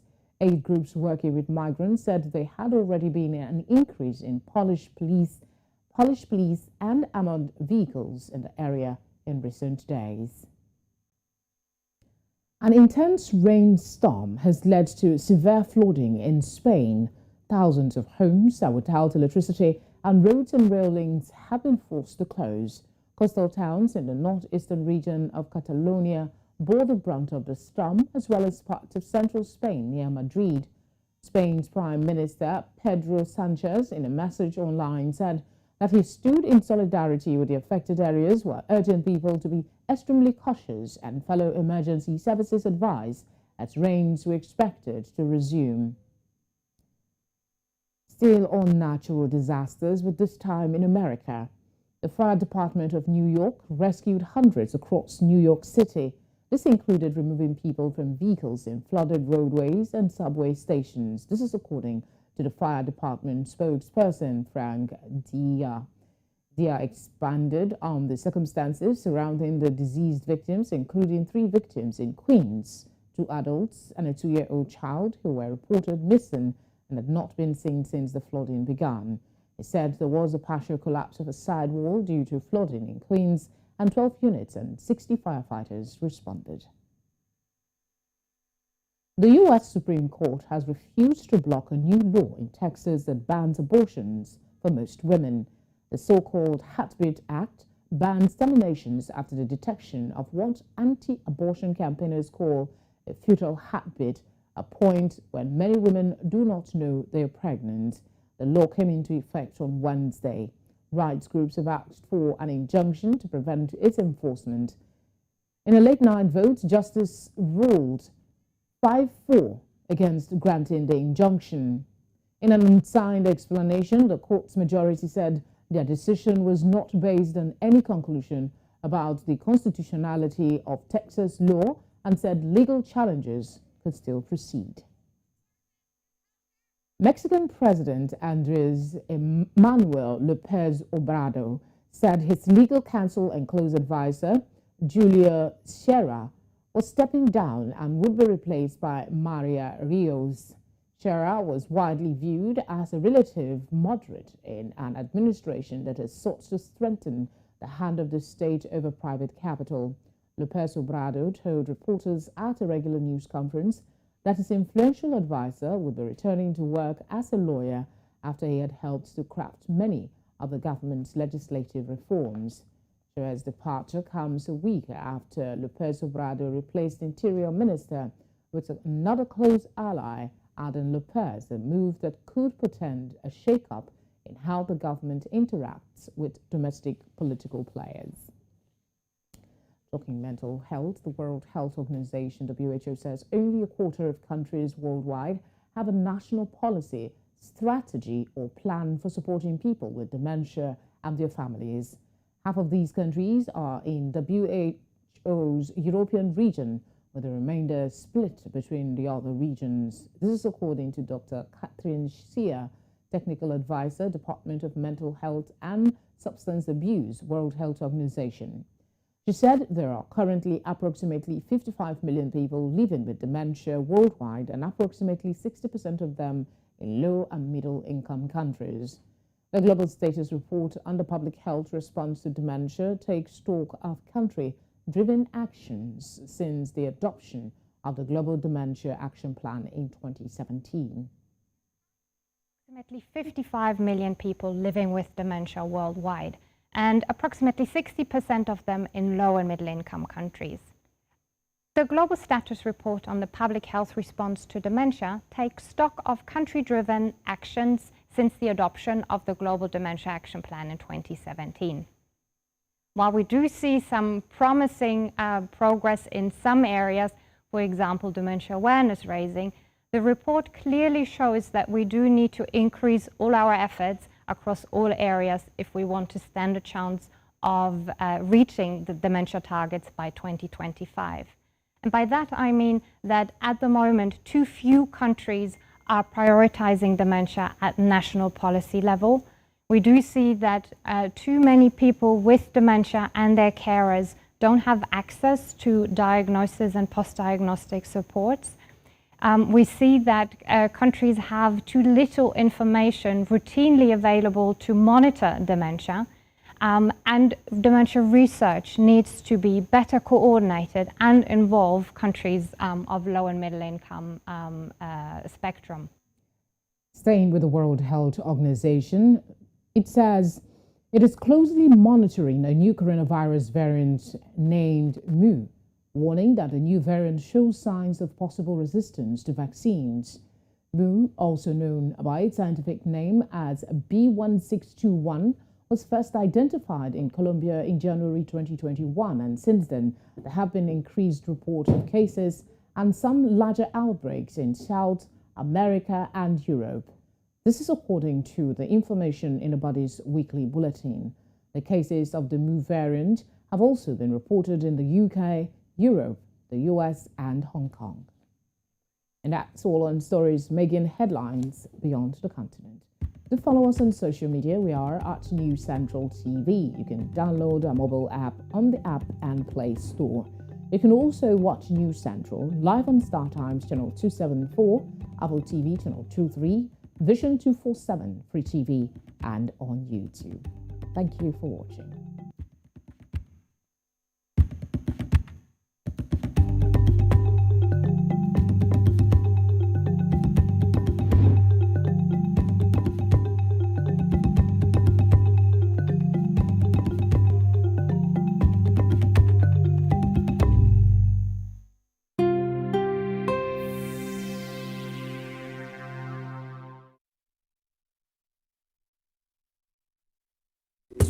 Painting to me is an extension of myself. It's like bringing to life what I have in my head. It's just like seeing the beautiful things my mind can create on its own and then extending it through my arms. That's what painting means to me.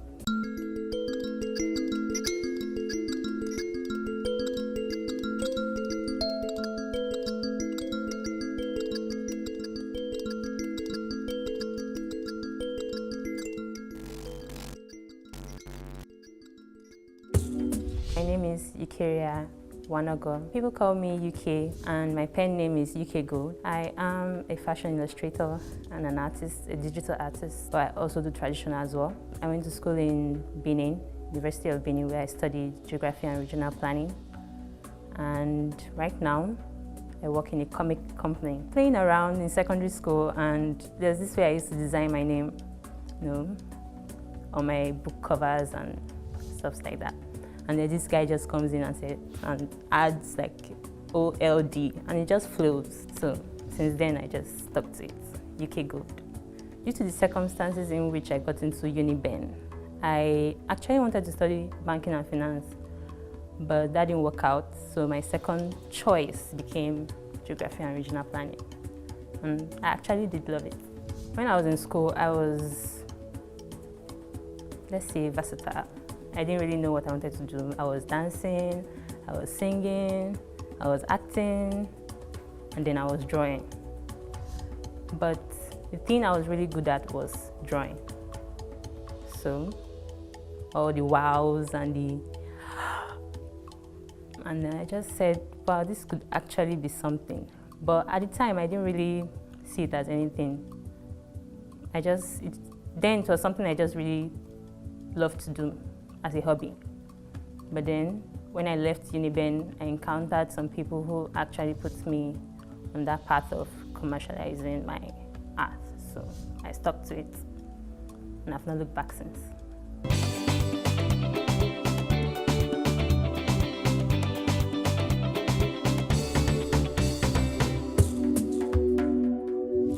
I have a passion for the arts, not just painting alone. So I would say my passion is art. And art is not confined to just drawing. So that's where the fashion comes in. Because to me, fashion is actually an art. Digital painting is, I work with my graphic tablet and my computer. So I first go in with my lines. After my lines, I go in with my flat colors, which is just like a block of colors on the line art. Then you go in with your detailing. Your light, your shadow, your contour, and voila, art. It's working with the software. The software brings in the colors and you're like the tool that directs it where it should go. This color goes here and this color goes there. The shadow goes here, this light goes here. So you're basically the one doing the coloring. The software is just the tool you use in bringing out that color.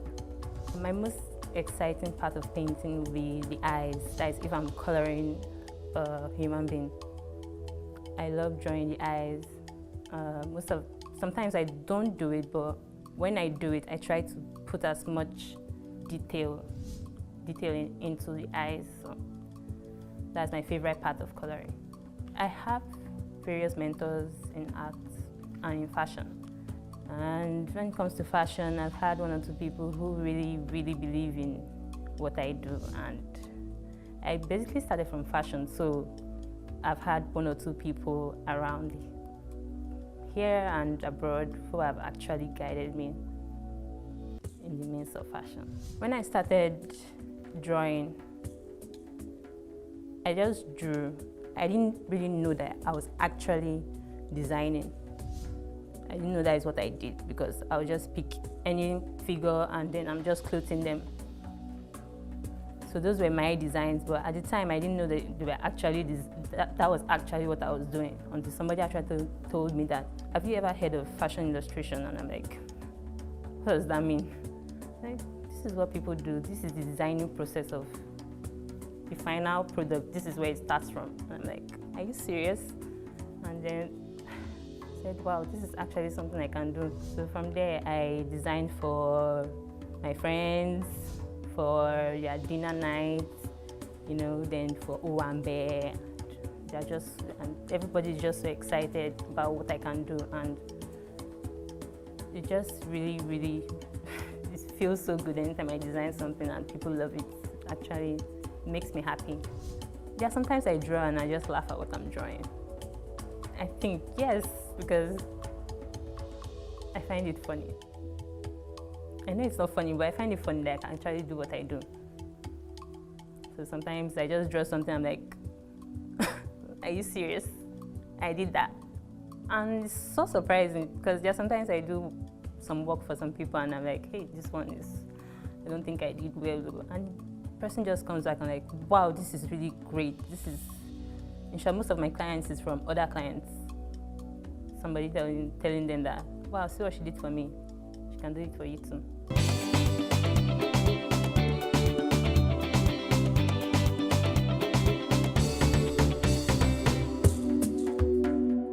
That was actually a DIY, draw this in your style. So I got it from Instagram and I just really loved it. The genuinity of the African woman. I added my own elements to it, so that's why you can see she's very curvy and very African. So that's actually what's behind it. Okay, that is a comic color. The lines are not actually mine, but the colors are mine. So I put in my colors in. When I say I do comic coloring, that is what I actually do. This is a creation of one of the stakeholders at the comic company where I work. He's a creator and he created the character, so I decided to color it.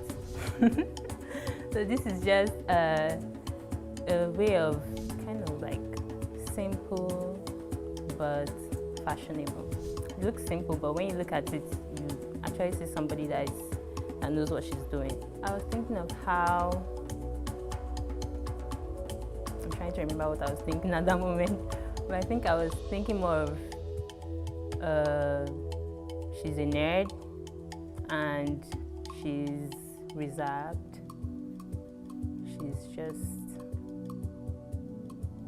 She's herself anyway, you know, without minding of stereotypes of what she should look like. She has her hair into 2 buns, she has her glasses on, and it's just like, I'm living my life the way I want to. When it comes to my art, I think I'm more into beauty than fashion. So you always see me trying to portray a woman in her, you know, sexuality. So I always try to tell women to embrace their sexuality. I love women, so not love women in that sense, but I love that I'm a woman, and you know, our body is just magic. We are a work of art, so it should be out there.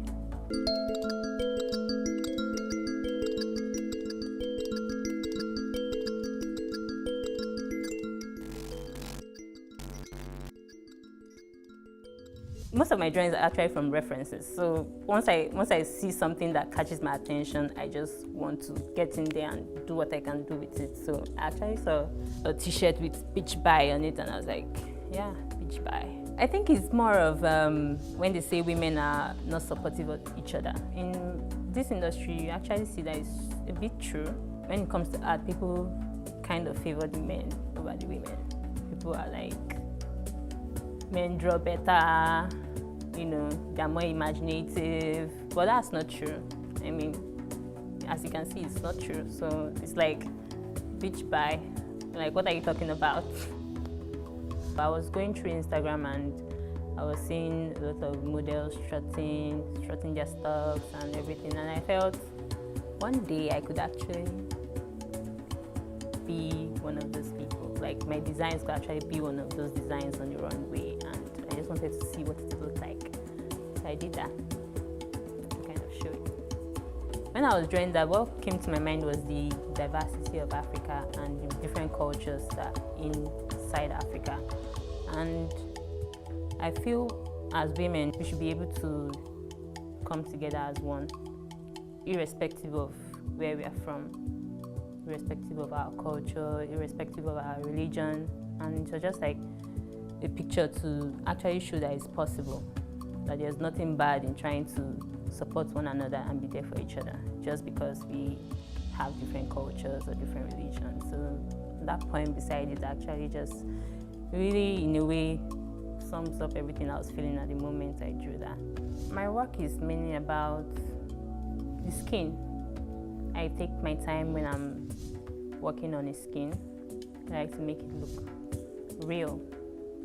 And secondly, the color. I try to use the right colors, make it feel natural, at the same time make it look alive. So those are the two things you should notice about my drawing: skin and the color. One thing that relates across my works are the eyes. If you look very closely, they are more of the same style. You would know that, yes, this is my drawing when you see the eyes. It actually is both sides of what I do, the digital art aspect and then the fashion illustration aspect. You always have people looking for new designs. It's a moving industry. People are always looking for something new, so I always have a role to play in that aspect. I do get jobs from there. And then digital art, I draw for weddings, for anybody that just needs a work of art, basically. So it's just like, it keeps coming.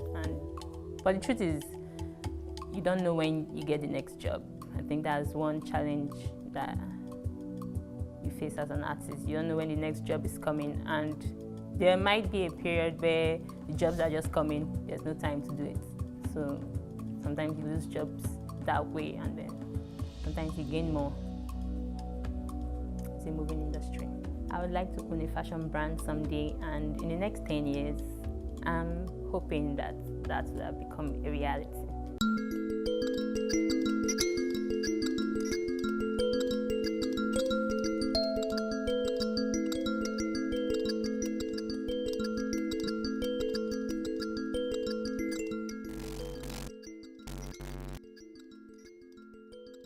More often than not, when children struggle in school with numbers, spelling, or learning in general, they are described as dull or unintelligent. This makes them dread reading aloud, writing an essay, or solving math problems. What many do not know is that they just may be struggling with some sort of learning disorder. Learning disorders or disabilities are umbrella terms for a wide variety of learning problems. Common among such problems is dyslexia. So dyslexia is a specific learning difficulty that affects the skills required for reading, writing, and spelling. It's specific in that it relates to something in particular. It's not a general learning difficulty, it's specific to language. So it's like a language processing disorder. Also called reading disability, dyslexia affects areas of the brain that process language. Dyslexia could be genetic or caused by physical accidents or some sort of trauma. We have 3 children, 2 are high flyers. One is quite smart, in fact, very, very smart. But along the line, we noticed that he wasn't meeting up with age-appropriate milestones. About 3, he had an accident, collision with an Okada, and so he was treated. In 2-3 days, he was out, he was okay, but it was later we learned that we should have done an MRI and all that. We didn't know, just like most parents don't know. Symptoms of dyslexia may include late talking, learning new words slowly, and delay in learning to read, amongst others. Dyslexia is not a disease that needs to be cured. It is a condition that people learn to live with till adulthood. And where properly managed, it becomes advantageous to the dyslexic. Sadly, in Africa, not many dyslexics like to openly talk about their condition for fear of stigmatization. This makes it difficult for knowledge and information about dyslexia to spread far and quickly. About 90% of Nigerian teachers don't know anything about dyslexia. For those that know, they probably have heard the word, but they can't even identify it. Very small percentage, have taken training that helps them identify dyslexia. One of the times a teacher told me that this child, if you read to him, he will know he can look at the ABCDs, he can look at the answers and pick the right answer, but he cannot read it, okay? When you see such things, he cannot, if he reads it himself, he does not have understanding, he doesn't have comprehension to be able to know the proper answer to give. And so therefore you also find people in the workplace that also show signs of dyslexia. They don't know they have dyslexia, they just know they struggle a lot with maybe keeping to time, with reading, with concentrating, with comprehension, and sometimes they have an article to read and they have to read over and over and over again, and they don't recognize that it's something. There are many successful people around the world who live with dyslexia and serve as inspiration to others. Some of them include Whoopi Goldberg, the late Muhammad Ali, Danny Glover, Octavia Spencer, Will Smith, Richard Branson, Jennifer Aniston, Steven Spielberg, amongst others. Every year, the month of October is set aside for the awareness of dyslexia, and with proper education and enlightenment of teachers and parents, more and more dyslexics in Africa will receive the required guidance and support to fit in successfully in school and in the society in general. Bernard Akede, News Central Lagos.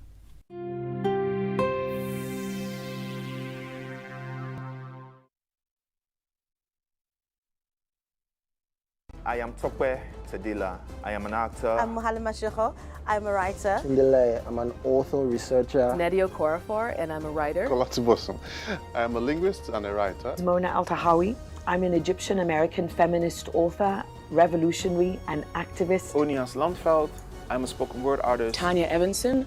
I'm a poet, performer, producer, arts educator, and director of the Banff Center Spoken Word Program. To be young, Anita Africa, and I am a Jamaican born and raised dub poet. Keep watching News Central TV. News Central. News Central TV. News Central. Keep watching News Central TV. Africa first. Africa first. Africa first. Africa first. Africa first.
Tanzanian opposition leader has big goals for his home country following the death of Tanzania's former president, John Magufuli.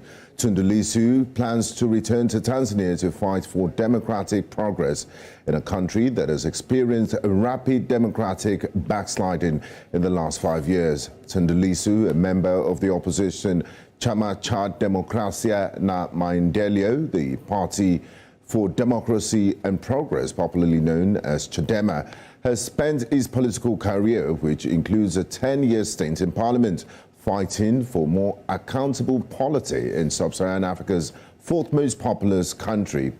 And it nearly cost him his life. In September 2017, he was shot 16 times in what is widely seen as an assassination attempt orchestrated by the Magufuli government. But Lissu survived, and 3 years and more than 20 operations later, he returned to Tanzania from Belgium last year, where he had been seeking medical care to contest the presidential election in October.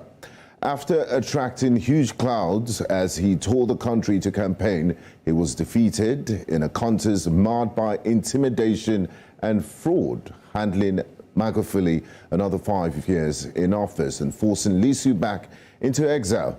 But following the president's untimely demise, Lissu is plotting his return.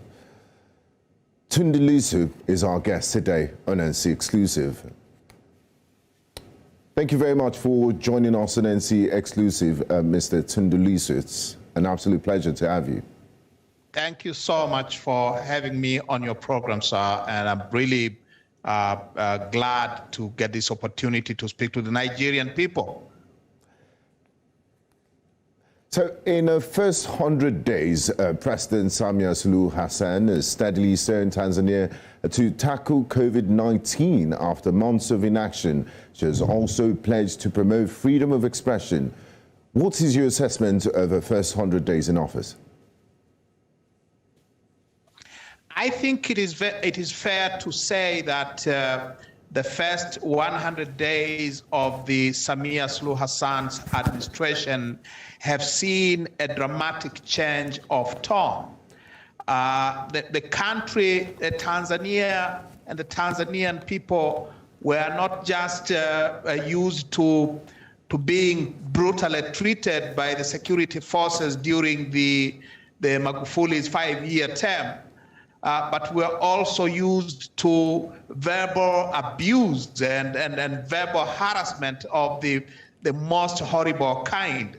And the new president has completely changed the tone. She is kind, she's polite, she's respectful, and I think I'll be correct if I say that the country has drawn a collective sigh of relief. Even if largely during this first 100 days, she has not done what we expected her to do for given the horrendous problems that she inherited. But the change of tone has been very, very positive. And not just the tone, in my view, not just the tone. She has also made some very smart moves, in my view. She has changed direction on the question of COVID-19. She is mending fences with Tanzania's neighbors and the international community. And these are very welcome changes for a country that has gone through a terrible time during the past 5 years. I mean, you seem to have given the Samia Suluhu Hassan presidency